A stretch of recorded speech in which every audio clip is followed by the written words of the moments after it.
La grandeza de los hombres muchas veces solo se mide con hechos que perduran para siempre. Sin embargo, hay hombres y mujeres que desde el anonimato cada día hacen grandes proezas que también merecen ser valoradas. De lo ordinario a lo extraordinario, experiencias transformadas para un legado eterno. Honoris causa, mucho más que un reconocimiento.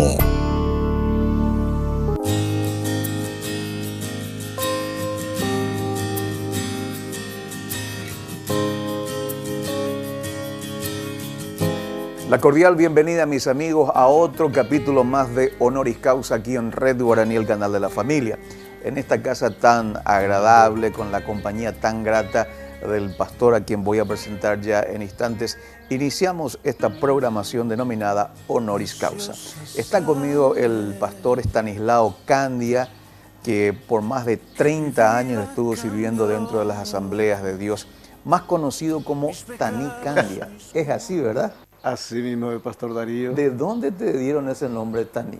Porque Estanislao es muy largo, pues entonces caray, Taní no me queda más cerca y más corto, entonces Oyo Puente más seguro. Muy bien, pastor, gracias por permitirnos venir hasta tu casa y compartir contigo y conocer un poco más de tu vida. ¿Hace cuántos años de tu conversión y en qué lugar fue tu conversión? Antes que nada, bienvenido y gracias por la oportunidad de participar en este programa. Yo conocí al Señor en este mismo barrio donde Dios me permitió, previa recorrida por algunos lugares, establecerme. Recibí el Espíritu Santo porque soy pentecostal de la Iglesia de las Asambleas de Dios. Y al poco tiempo tuve un llamado muy fuerte de servicio, no teniendo claridad hacia aquel lado, pero evidentemente mi perfil era pastoral. Y como nuestro pastor era una persona que tenía una profesión que rotaba los horarios, de repente nos avisaba que teníamos que estar preparados para compartir algo en la reunión. ¿Cómo se llamaba su pastor? Getulio Allende, quien ya partió con el Señor, Getulio Allende, y es una excelente persona. En ese entonces, por supuesto, como joven nos costaba asistir porque tenía a la tarde las reuniones y a la tarde también había fútbol. Entonces, cuando no estábamos en la reunión, después él se iba y nos buscaba en la cancha. Así que me toca estar en este barrio desde, serían ya prácticamente ahora como más de 40 años, entre rotar aquí y rotar allá, pero estar establecido en este lugar. Y soy del Templo Sarón del Concilio de las Asambleas de Dios. Originalmente. Originalmente. Y hablaste también de tu llamado, de tu vocación pastoral, ministerial. ¿Cómo fue que se dio eso? Y lo que yo recuerdo es que fue en el primer campamento de jóvenes que asistí, un misionero sueco que también ya partió con el Señor, pero no es por mi culpa que partió con el Señor, es que se fueron y se fueron. Sí. Que saliendo de un deporte, de un partido de fútbol en el campamento Jack Norman, me llama y me dice, estaba orando y el Señor me mostró tu persona y vos vas a ser un obrero del Señor. Y específicamente me dijo, vas a ser pastor. Y yo no lo tomé muy en serio en esa primera vez, ¿verdad? Hasta que realmente comenzó el Espíritu Santo seguramente a socavar mi interior y a sentirme que realmente tenía un llamado. No me conformaba con ser, digamos, un miembro convencional. Tenía ganas de proyectarme a algo más. ¿Y cómo fue esa proyección? ¿Alguien te ayudó? ¿Alguien empujó un poco también esa iniciativa?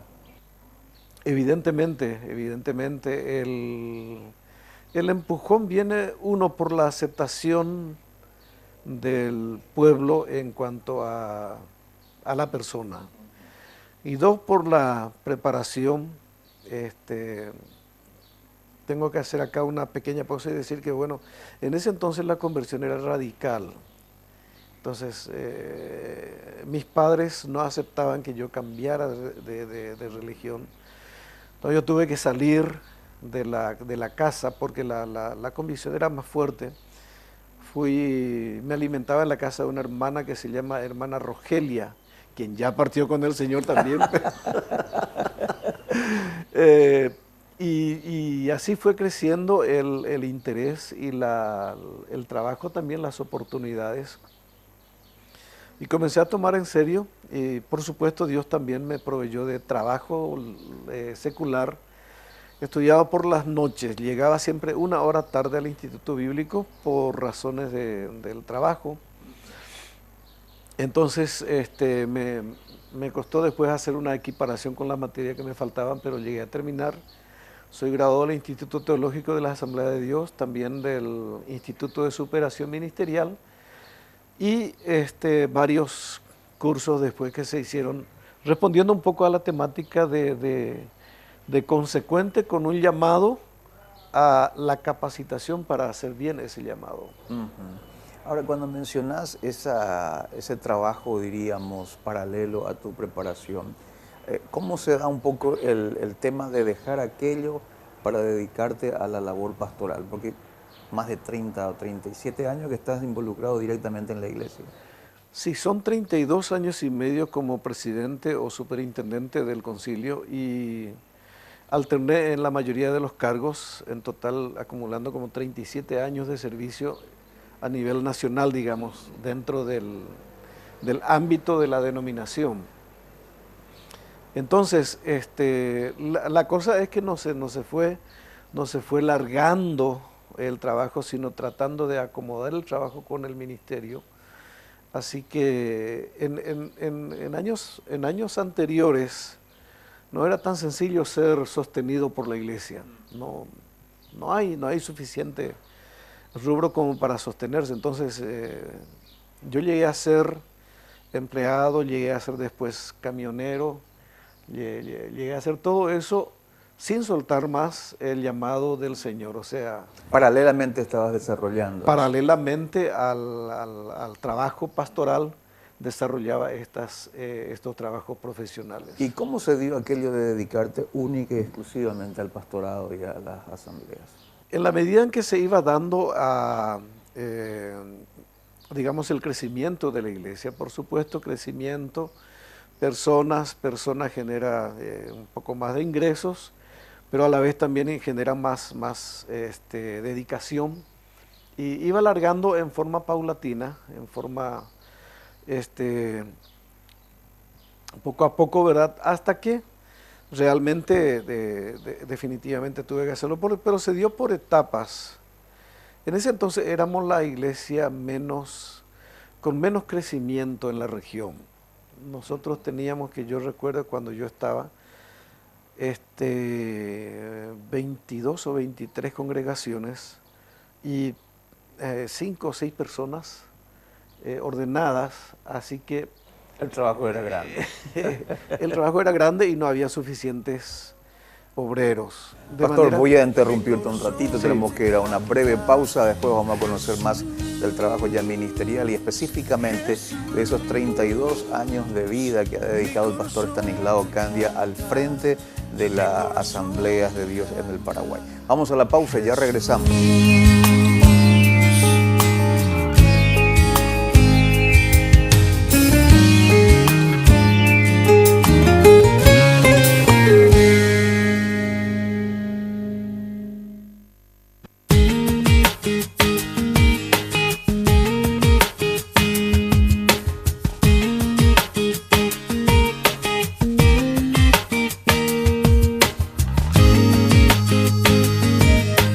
Seguimos aquí en Honoris Causa conversando con el pastor Estanislao Candia, quien ha dedicado más de 37 años de su vida al ministerio, específicamente de esos 37, 32 años al frente de la superintendencia de las asambleas de Dios. ¿Cómo se dio eso, pastor? ¿Cómo fue para que te elijan o superintendente o presidente? Porque creo que es superintendente dentro de las asambleas. Sí, superintendente para la parte eclesiástica y presidente para la parte oficial. Sui generis. Sui generis. El trámite se iba dando, como te comenté, me parece que todo crecimiento trae un poco acarreado, precedido por una crisis. Tuvimos una crisis muy fuerte. El líder principal, el presidente que me antecedió a mí, ¿verdad?, tuvo problemas y yo en ese entonces tenía 27 años, no pensaba, para serte sincero, estaba muy bien como pastor, pero tuve que venir, estaba justamente de viaje porque desde ese tiempo ya era colaborador con las sociedades bíblicas. Y estaba con mi amigo Pedro Escobar en el interior cuando me llaman y me dicen si aceptaría el cargo. Y pensé que el presidente había muerto porque el vicepresidente solamente accede a eso. Pero no murió, en este caso no murió. Pero sí había problema y tuve que venir y de ahí comenzamos. Tuve la suerte de conocer grandes hombres de Dios en el mundo que vinieron, por ejemplo, tú recordarás de las carpas, ¿verdad? Lo de las carpas sucedió con el misionero Lorenzo Triplet, un hombre ampliamente conocido como misionero, trabajó mucho en Centroamérica y todo eso. Y en una conversación y oración dije, ¿qué podemos hacer para que la iglesia en Paraguay crezca? Somos la más pobre de la región, vamos a tratar de hacer algo. ¿Qué podemos hacer? Yo no tengo perfil evangelístico, yo soy pastor, me gusta más el asunto de predicar en los colectivos, al aire libre, hago si fuera necesario con un revólver en la espalda, ¿verdad? Pero si fuera posible, no. Entonces, cuando se fue, él dijo, voy a dedicar un tiempo, y dediquemos un tiempo ahora. En eso le mostró Dios los colores amarillo y rojo, en sueño, y le dijo, estos colores van a impactar una nación. Y quedó con eso, ¿verdad? Y luego viene un hermano de una iglesia grande que dice, bueno, me despidieron del trabajo, la compañía fue a la quiebra y me dieron un poco de dinero, pero después me compensaron dándome una cantidad de materiales de carpa resistente en colores blanco y amarillo. Y yo soy experto en hacer carpas. Por supuesto que eso llamó la atención ¿y cuánto? ¿Y cómo para cuántas carpas tenés? Tenemos como para levantar tal vez unas 15 carpas para 500 personas o más. Y me llama y hablamos y dice, pero eso implica un movimiento inusual porque una campaña en sí te cuesta un montón de cosas, sí, ¿verdad? Preparativos, dinero y todo. 15 carpas te cuesta mucho más, 15 campañas y simultáneas. Y hablamos, lo que sí que surgió, lo que fue el programa Impacto en Paraguay, que dimos una carta blanca para trabajar con todos los evangelistas que tuvieran carga por Paraguay. Y abrimos el interés y la carga a todo el mundo y vinieron, ¿verdad? Y tuvimos, ustedes recordarán que ya terminaron la cuestión de las reuniones martes, jueves, sábado y domingo, no. Esto era noche tras noche tras noche. Y sin obreros, sin nada, ¿verdad? Y nos bajamos en síntesis. A la mañana campañas y carpas y a la noche campañas y carpas y a la mañana preparación de obreros, porque ¿de dónde vamos a sacar los pastores para eso? De manera que ahí estuvimos y en síntesis, de las 15 carpas en el lapso de 10, 11 años, resultaron aproximadamente 87 nuevas congregaciones. 87 nuevas congregaciones. Entonces, 22 creo que era al principio y de ahí saltaron 87. 15 nomás en realidad, pero se usaron en diferentes. Lo que pasa es que de repente plantábamos una carpa, conseguíamos ya un obrero, teníamos el terreno, dejábamos eso, poníamos un tinglado y llevábamos la carpa a otro lugar de campaña. Y así fue. Entonces fuimos rotando en diferentes lugares. Por darte un ejemplo, en Ciudad del Este no teníamos ninguna iglesia antes de los años 82, 83. Y hoy tenemos más de 25 congregaciones en esa lugar. zona. Sí. De esos 32 años, pastor, de estar al frente, porque uno dice, llegar arriba no es difícil, mantenerse allí es lo que realmente cuesta. Y mantenerse por 32 años habrá tenido un porqué, ¿verdad? ¿Cómo es que logró estar allí y cuáles son los logros que usted ha visto dentro de su administración? Creo que llegué a eso porque los hermanos son tolerantes, no hay otra explicación. Y porque Dios es bueno, nunca, te dije en principio que nunca creí tener ni la capacidad ni la preparación para semejante cargo, pero la ocasión te hace, ¿verdad? Entonces el empuje de eso, y la otra cosa que me ayudó es, yo no creo haber hecho nada, sino solamente estar en el lugar correcto, en el tiempo correcto.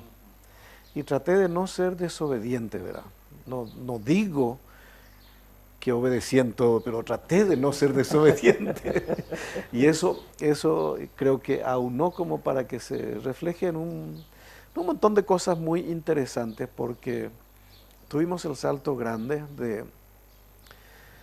no teníamos, por ejemplo, anteriormente campamentos, hoy tenemos 2, colegios cristianos, hoy tenemos 6 o 7, no teníamos una oficina propia, tenemos una oficina propia, no teníamos instituto teológico adecuado, tenemos el instituto, o sea que se iba desarrollando todo. Y ahora, yo te digo que el consejo que recibí de la mayoría de la gente no era meterte con ellos, porque me decían exactamente lo que vos decís.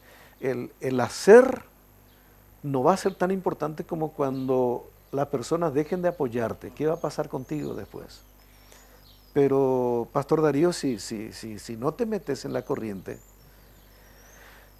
te quedas siempre estancado y en la misma forma. Así que hay que arriesgarse, me arriesgué y Dios ha sido fiel en todas las cosas. Muy bien, mis amigos, vamos a conocer más de la vida del pastor Estanislao Candy, cariñosamente conocido como el pastor Tani. Vamos ya a una pausa y ya regresamos. Aquí estoy yo.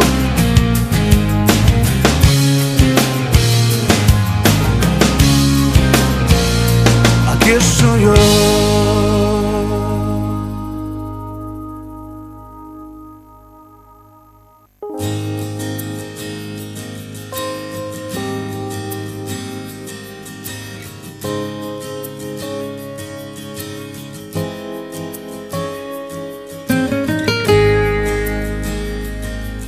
Seguimos aquí disfrutando de la grata compañía del pastor Estanislao Candia. Nos decía que más de 37 años al servicio de las Asambleas de Dios, 32 años al frente como superintendente. ¿Y cuántos años de vida pastoral? Buena pregunta. Ya perdiste la cuenta. Yo era pastor soltero, tengo más de 40 años de casado, así que son como 41 años de vida pastoral, años, estimativamente. Bueno, ok, pero 41 años de labor pastoral, pero no es bueno que el hombre ande solo. ¿Cómo fue aquello para que puedas conseguir tu media naranja? Fue en las giras estudiantiles que nos cruzamos allá por la colonia Fram, Carmen del Paraná, una linda rubia. Entonces ahí comenzó el enamoramiento y posterior casamiento después. En ese entonces no había ni energía eléctrica todavía en ese pueblo, así que imagínate lo que fue eso. ¿Y eso qué produjo? ¿Cuántos hijos? ¿Cómo se llama tu esposa? Mi esposa se llama Nadia y tenemos 3 hijos. Y acá están. Esta es la nieta, esta es Camila. ¿Cómo estás, Camila? Qué bueno, sí. Y la mayor de las hijas está en misiones en el norte de África. En este momento está en Egipto, haciendo una pasantía y haciendo labores. Los dos varones están acá con nosotros y en realidad tenemos 3 nietas. Ella es ¿La primera o la última? La del medio. La del medio. ¿Cuántos primera, años, Cami? ¿Cuántos años? 6 años. Qué bueno, qué bueno. Y pastor, la esposa acompañó desde el principio el llamado pastoral y el involucramiento también. Por supuesto, sin una compañía así no sería imposible llegar y lograr cosas como las que se logró.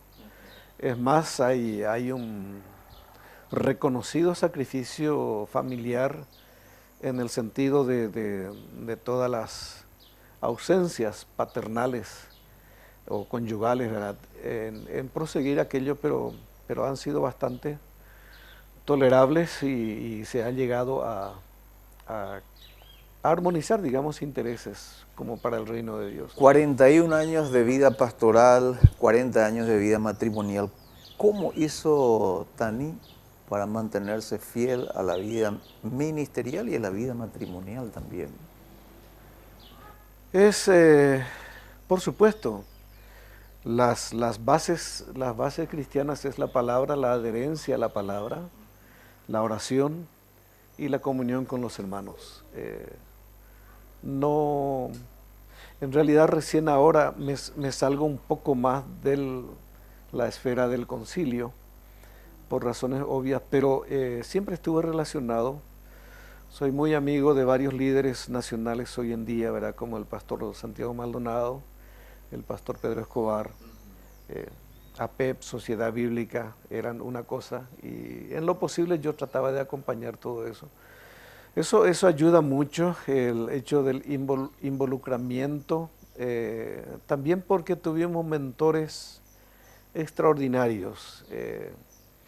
Tuve muy de cerca, por ejemplo, con el abuelo Enns en varias campañas, cuando él hacía con los cines en el interior.